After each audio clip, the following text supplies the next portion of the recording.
Welcome to In Touch with Officer Dawn and Ray the DA. I'm your host, Allison Beck, and today on In Touch, Officer Dawn and Ray the DA discuss the 2012 Lexington Homicide statistics. Thank you for listening, and please join us next time. A couple things we're going to talk about this morning, one of which, Lexington Homicides. Ray has some interesting information about the demographics related to Lexington Homicides, who's getting killed and who's doing the killing, basically, is what it boils down to. That's right. Also over in Louisville, they're doing something a little innovative with traffic. They're doing it here. They're doing it in here 60 different counties. Traffic, we'll see what you think about that. We'll talk about that in a minute. If you get a traffic ticket, what some of your options appear to be these days compared to old school. A little different story. What do you want to start off with? I want to talk about the homicides in 2012. Okay. There were 14 homicides. Now you got a homicide is defined as, I think, an unnatural death. Okay. And there were 14. 2 of them were classified as justifiable homicides. Now, what does that mean? And this goes to self-defense. This goes to the Castle Doctrine. Do you know if those 2 were Castle Doctrine? I think they were. I don't know. No, for sure. All I know is that self-defense was involved, and Castle Doctrine and Stand Your Ground all involve self-defense. Self-protection is what the law calls it. Okay. So we're dealing with 12. We're dealing with 14 homicides, and only 12 of the 14 resulted in criminal charges, Okay. murder. So,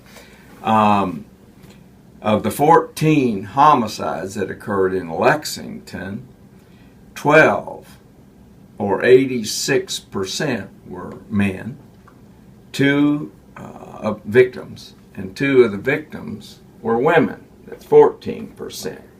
Now, you always want to kind of look at the race and the gender and how people were killed. Manner of death is why does race and gender? I of course understand why manner of death killed. What's the significance of race and gender? Well, it's just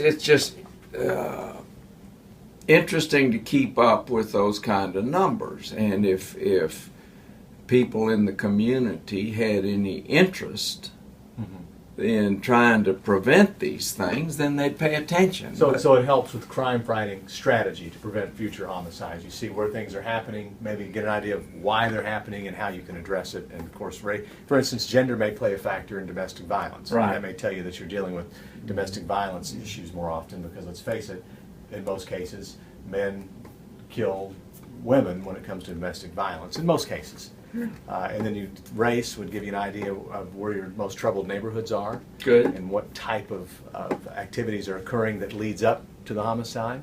What kind of activity maybe the victim was involved or the suspect was involved with. You got to have that stuff to know how to tackle it. Well, that's what I think.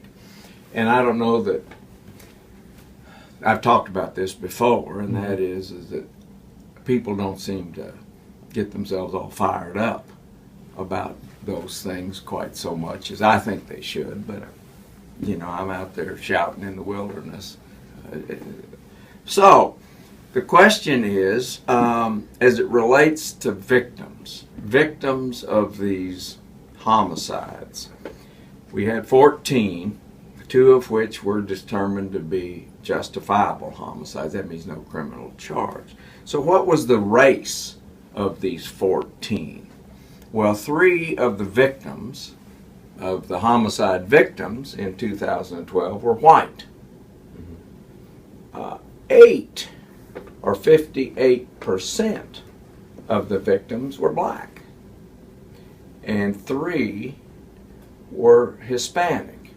Now, that's the white-black ratio is not unusual, because unfortunately there are far too many young black people killed. What we are seeing is more Hispanics. This is the first time we've had as many Hispanics as homicide victims as white people. Now, what does that say? It says, number 1 is that maybe we're starting to see even a higher Hispanic population in Lexington. When I can remember back in when years ago, when we started seeing an influx of the Hispanic population, that in these kind of cases, their weapon of choice was a knife. And they used to take a knife to the gunfight. And that didn't work out well, typically. And so now I guess they're starting to use these guns too. Now what about the defendants? Now there are going to be more defendants than there are homicides. Why's that? Well, because sometimes you got a couple of defendants involved in a homicide, a couple of people involved in a murder. So if you had a drug deal going down, you had a couple of drug dealers that shot a purchaser, then both. Well, if they're both there dealing and one of them shot the other guy, they're both can be charged with the homicide. So we had there are 18 defendants in 2012 who committed 14 homicides. Okay, makes sense. Now, 17 or 94% were guys, males. 1 was a woman, 6%. And we get to race. 2 of the defendants, 2 of the 18 defendants were white. How many white victims? That surprised me. We had 3 white victims. That surprised me. Why?